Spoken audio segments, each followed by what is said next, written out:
This is the subchapter in this first topic, which is IPO table or input process output table. The topic covered is problem solving and computing using IPO table. There are many ways or approaches for problem solving, but this chapter only discussed in the context of IPO table. The expected outcomes of this chapter are to produce students that are able to analyze a particular problem using IPO table. As started to the problem solving techniques, let we choose the most simple techniques or approach in problem solving, which is IPO diagram. IPO diagram is input, process, output diagram. IPO diagram can be represented in many ways, but for this chapter, it's represented in table form. There are three elements, which are input, process and output. An input process output diagram includes all of the data and information required for the process, details of the process itself, and producing the results or output for a particular problem. In other words, input can be represent the data that required to solve the problem. Process is the processes, activities, formulation that used the input data to produce the result. While output is based on the process, it will produce the output or solution for the problem. Now, we start to use IPO diagram for problem 1. Learning by example is chosen to comprehend how IPO diagram is working.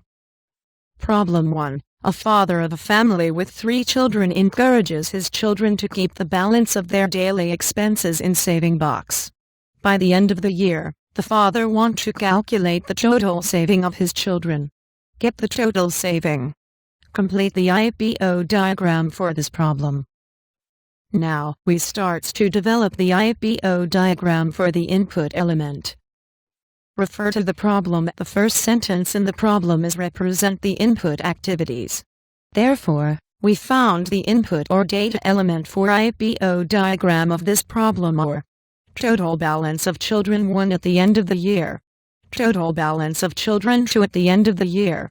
Total balance of children 3 at the end of the year. Next is the step 2, which is to identify the process. The process is found in the first and second sentences. Therefore, the process is calculate the total saving equals total balance of children 1 at the end of the year plus total balance of children 2 at the end of the year plus total balance of children 3 at the end of the year. Finally, the step 3, which is to identify the output element. The output element is found in the last sentence, which is related to the process in step 2. Therefore, the output is the total saving. Now, this is the IPO diagram for problem 1. The input. The process. Finally, the output. For the conclusion of this subchapter, there are many problems, issues, situation in our daily life. Some of them can be solved using IT or computer, but some are not. The discussion of this subchapter is emphasized on the usage of IPO diagram to solve a simple problem. The IPO diagram provides the input element of the problem, then the process that involved, and finally the output. The following subchapter will cover the subchapter of flowchart and pseudocode.